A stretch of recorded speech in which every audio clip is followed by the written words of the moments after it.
भाऊ, कोल्हापुर उत्तर की सीट पर कांग्रेस की जीत पर भले ही शिवसेना के नेता, मैं संजय राउत की प्रेस कॉन्फ्रेंस देख रहा था, कॉलर खड़े कर लें अपने, पर अंदर खाने तो वो जानते हैं कि शिवसेना को कितना बड़ा नुकसान हो गया।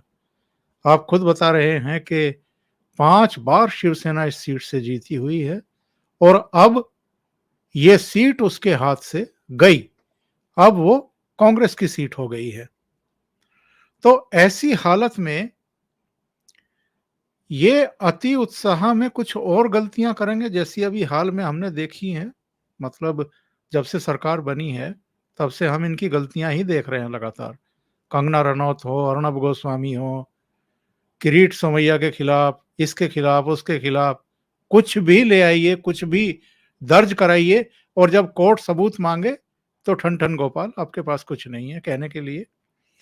जिनको आप गिरफ्तार करते हैं उनको अदालतें जो हैं वो जमानत भी देती हैं, आपको फटकार भी लगाती हैं।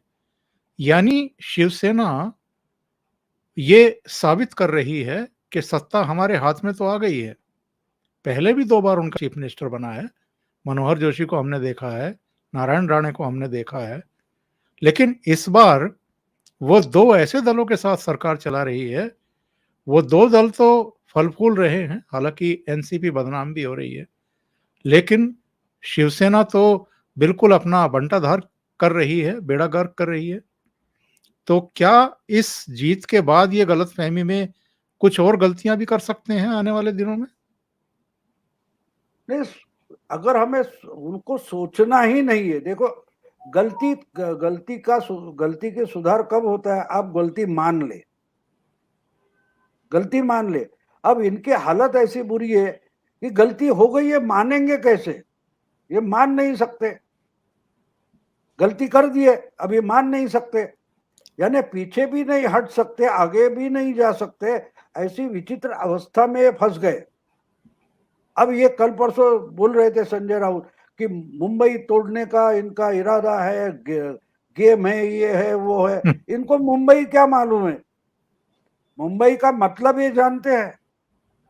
देखिए, 400 साल पहले, 300 साल पहले कभी की बात है कि मुंबई आइलैंड्स हुआ करते थे और उस पर पोर्तुगीजों का कब्जा था। तो एक मंद बुद्धि कोई पोर्तुगीज राजकन्या थी, उसकी शादी ब्रिटिश राजपुत्र से हो गई, तो जी। उन्होंने इनको दहेज में दे दिया मुंबई। लेकिन यहाँ का पोर्तुगीज गवर्नर था, वो उस पर से मुंबई से कब्जा छोड़ना राजी नहीं था, और मुंबई उस वक्त सिटी वगैरह नहीं थी। मुंबई जो आइलैंड्स थे, वो द्वीप थे, वो वसई तहसील होता था, उसका हिस्सा माने जाते थे। तो इससे इतना झगड़ा खड़ा हो गया कि ब्रिटेन और पुर्तगाल में लड़ाई छेड़ने का समय आ गया। जी, जी। तो पोर्तुगीज राजा था, उसने वार्निंग दी थी गवर्नर को कि दे दो कब्जा उसका, मुंबई का। तो उसने जो लिखा हुआ लेटर है बहुत इंपॉर्टेंट है। उसने उस वक्त लिखा था कि अगर मुंबई के आइलैंड ब्रिटिशों के पास चले गए तो ये पूरा का पूरा इंडिया कब्जा करेंगे।